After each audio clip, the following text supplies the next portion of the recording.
Previously known as one of the safest countries in Latin America, Ecuador has descended into chaos, with criminal gangs overtaking news stations, political assassinations, increased drug trafficking, and constant power outages throughout the country. This rise in insecurity has deeply affected tourism, further hampering the economy. That's why I decided to visit the country for myself, to see the situation on the ground. Our journey starts in the city of Quito. This city served as the northern capital of the Inca Empire, and now serves as the capital of Ecuador. Some locals told me that it's dangerous to walk throughout the city during the night, but it was quite chill during the daytime. How you doing, guys? Welcome to Ecuador, our second country in our South American journey.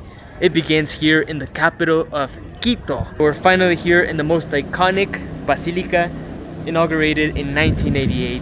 What a magnificent building. It feels like I'm in Europe, although I've never been in Europe, but I guess this is what Europe would feel like. Fun fact, the gargoyles in the top are actually representing animals you can find in Ecuador, in the Andes and in the Amazon. You can find jaguars, you can find iguanas, giant tortoises. So yeah, not your traditional gargoyles for sure. Now we're going up the cathedral. It was never finished because here in Ecuador, if you don't finish a cathedral, you don't have to pay taxes. So they never finished this, the clocks are not working. But yeah, let's go look at the top. Here it is, guys. The beautiful city of Quito. You can see in the hill the Virgin Mary and all the old square, which I'm about to show you right now.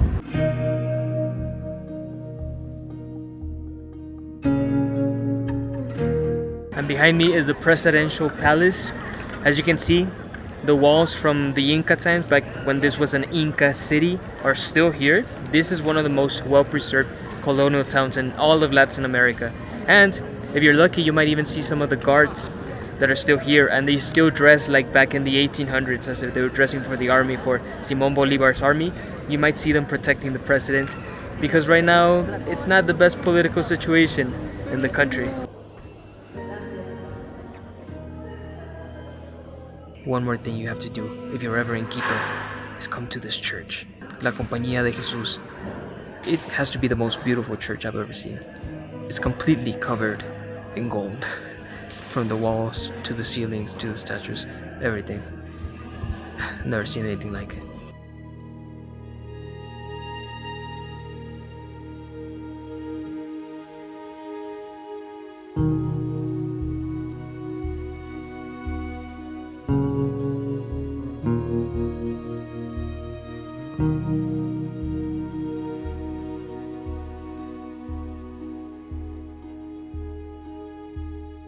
This line marks the very center of the world, the equator. It's north, the northern hemisphere here, and the southern hemisphere over here. So north, south, latitude 00. That's why the country is named Ecuador, for the equator. One of the perks of living right in the middle of the world is that pretty much all days are the exact same length, and you also never get cyclones or hurricanes, since those happen more in the tropics, not in the equator. So in terms of natural disasters, Ecuador is a really safe country. Another thing you can do when you're in Quito is take the cable car all the way here, 4,100 meters. You can see the entire city, 2.8 million people. It's huge. It covers the entire valley, and it gets really cold too. We're gonna do a little hike. That's higher than you are. Yeah.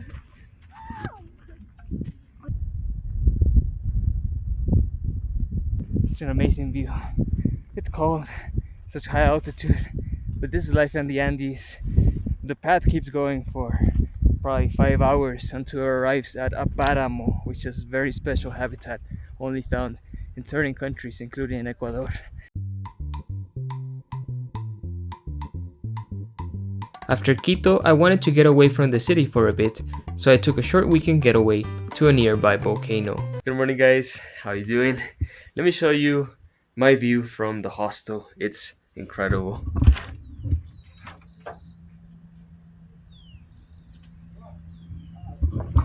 That, my friends, is the second tallest volcano in Ecuador. It's called Cotopaxi. Look, these llamas love banana peels.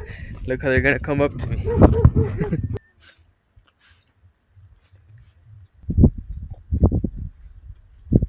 Oh, he didn't want that. You? No? Yeah. We have made it to the top of Paso Choa, and in the back you can see Cotopaxi is being a little shy. So you can see in the morning, not right now, but still, look at this beautiful landscape. Ecuador is full of these hikes you can do.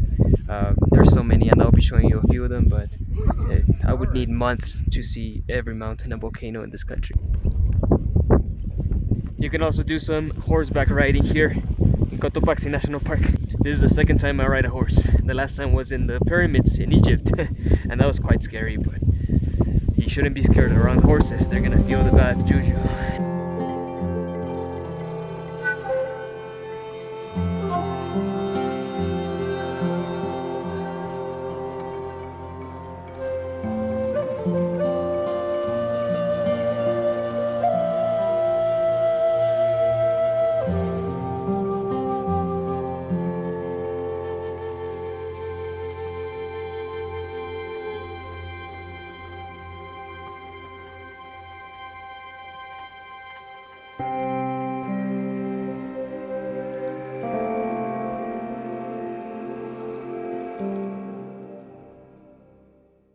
Hello from the city of La Tacunga. We're gonna be doing a very exciting hike today, the Quilotoa Trail. 3 days of hiking through the mountains. Here we are in Ecuador. It feels like an alternate universe now because there's more indigenous people here. This is one of the most indigenous countries in South America, which I will explain. But yeah, lovely. All the women are wearing their little hats. They have such a beautiful style of fashion. I love it. The Quilotoa trek is a 3-day journey from the mountain town of Ixchos to the Quilotoa Lagoon. Aside from amazing views, you get to stay in these cozy little homestays, which are incredibly affordable. Our journey starts here in the town of Ixchos, out in the middle of nowhere. It was like 2 hours into the mountains, but we're gonna be descending down to Lake Quilotoa.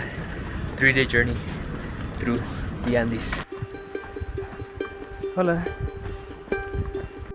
Day 1 was very difficult since my lungs were still getting used to the altitude, but the locals are completely unbothered. They can climb these hills with their flocks without breaking a sweat. I'm getting a taste of what these people in the Andes have to go through every day, climbing mountains. Incredible views though. I'm tired. There it is. Welcome to Isin Libi.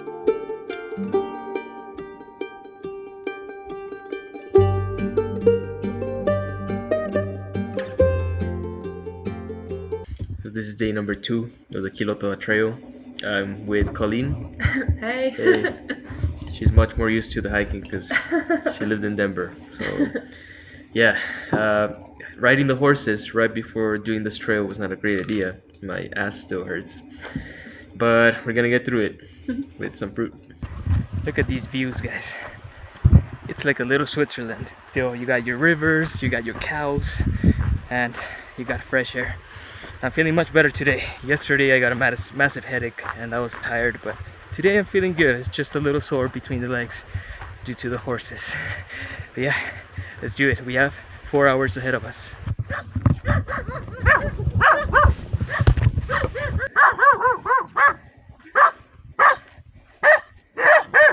This is life in the remote villages in the Andes, guys. At least here in Ecuador, you got all these modest houses. And look at this church.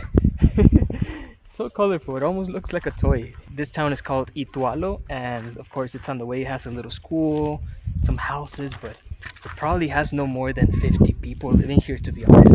Sí, Norma. ¿Cómo estás? ¿Todo bien? Buenos días. We have made it to the town of Chuxilan. We did it, right?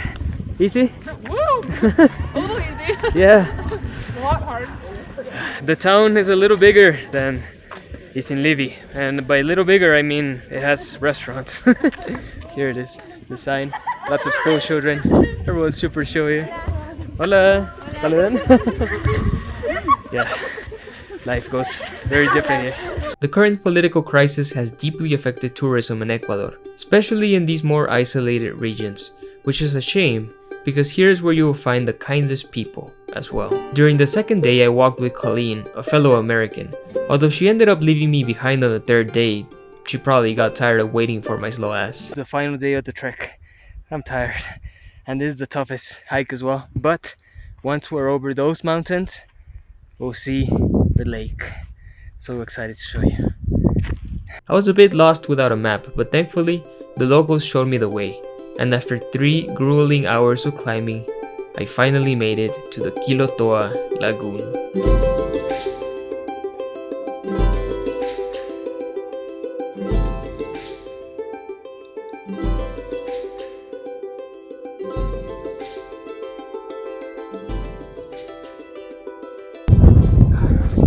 Beautiful. So beautiful. After finishing the trek, I needed a bit of rest. And what better place to rest than the city of Baños de Agua Santa, or Baños for short, located in between these beautiful mountains. What's up guys, good morning. So after doing that Quilotoa trek that really wrecked my body, I decided to come here to Baños, this beautiful town located right between some mountains. Just look at this, you can see a waterfall from the town. Never seen such a thing. It's an incredible place and I decided to rest. I just turned 26 2 days ago, so I'm just relaxing, enjoying the place.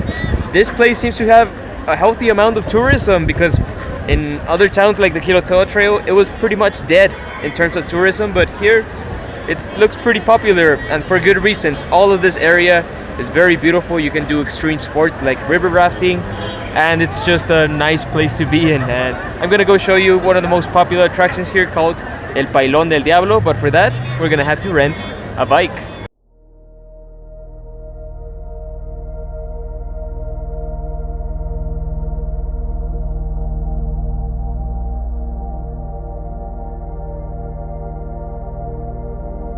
El Pailón del Diablo is the biggest waterfall in Ecuador, with an 80-foot drop and an intense water pressure. You can watch the waterfall from the top, or descend down the stairs to appreciate the force of Mother Nature up close. Don't forget to bring a rain jacket. Down below is some of Ecuador's most famous waterfalls. It's a long way down.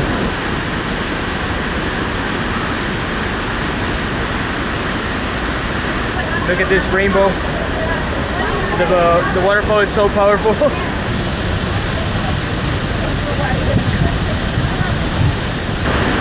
This is Baños, Ecuador's most beautiful place.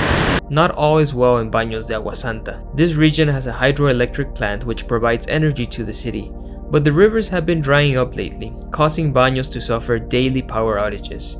The fact that this is happening even in one of the top tourist destinations tells you the gravity of the situation. After Baños, we head south to the town of Cuenca. We also pass by the tallest volcano in the country, Chimborazo, which is the closest point to the sun on Earth due to its location in the equator.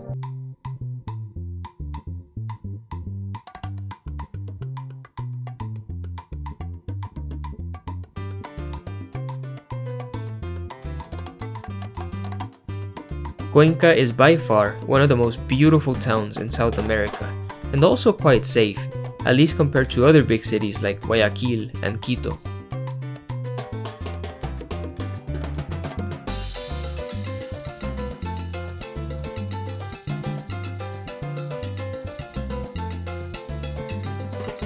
How you do guys? Welcome to Cuenca, one of the biggest cities in Ecuador and also one of the safest actually. Much more safe than Quito. Cuenca is a beautiful city. It has a lot of churches, more than 50, but sadly the country is going through some tough times. They cut the power on this city for like 14 hours each day. I think they're about to shut it down actually. It's about to be 6. Ecuador has been going through some very severe droughts in the past few months, so there is no water. There is no water in the rivers to supply the hydroelectric pumps. We saw that in Baños. The rivers were very, very dry. So there is no power and the government has had to shut down electricity for hours at a time, and it's a national problem. The only place I didn't see it happening was Galapagos, but besides that, I think this country has seen better days. After Cuenca, we head to the harbor town of Guayaquil. This city has seen a surge of violence during the past few years, with different criminal factions fighting to control the shipment of drugs from the harbor. ¿Cómo va Guayaquil? ¿Tranquilo? De mal en peor les cuento. Sí. Eso de los apagones perjudica, de lo que estaba feo, está contra feo. ¿Y de seguridad? Oiga, o sea, digamos por aquí así como que no se escucha. Pero de ahí, o sea, si de pronto usted va, digamos, lo que es las zonas peligrosas, no cambia para nada. Pero de ahí el centro, así como que no se escucha así cosas malas. The first order of business was trying some encebollado, which is a fish stew with lots of onions and spices. You add these plantain chips and some lime, and it's super good. I recorded this bit for you, but the audio got ruined due to the generators running in the back. As you can see, the lights are out, so the generators are booming, and the stoplights are not even working, so cars just have to improvise. The situation has been going on for months, and the people are so tired of it. I'm surprised there are no accidents. Let's try crossing the street with no stoplights on. Hey guys, we have made it to Guayaquil, a massive coastal city here in Ecuador. I think it's the biggest, if not the second biggest after Quito. This city has such a terrible reputation of crime and gang violence. Although it's true, the last few years the security has gone down. What the locals tell me is that the situation has improved just a bit, and their biggest worry right now is the power outages in the city, as they are happening all over the country. You know that by now. But so far, the place has felt pretty chill. I mean, just like any big city, the crime usually happens in the outskirts. So we're not gonna go to the outskirts. I'm just here downtown, the main cathedral, and we're gonna hit the Malecón, the seaside, check out the town. And right in front of the cathedral is Parque de las Iguanas, the iguana park. As the name suggests, there are iguanas just chilling here in the park.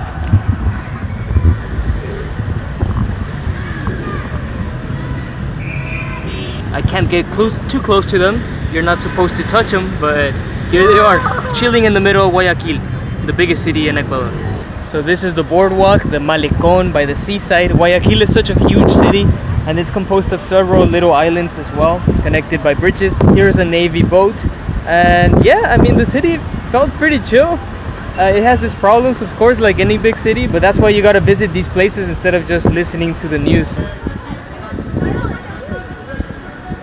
Our final stop is Montañita, a surfing town in the Pacific.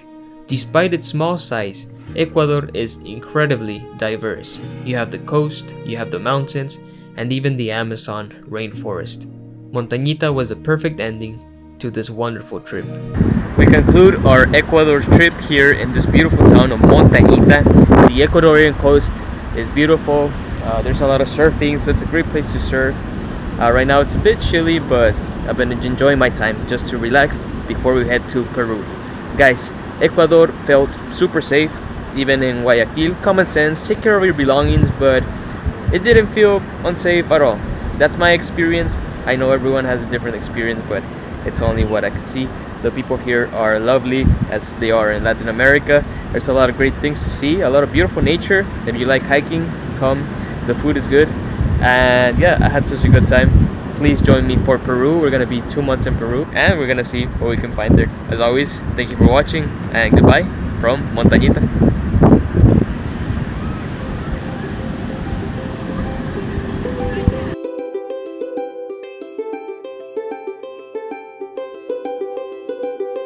Thank you.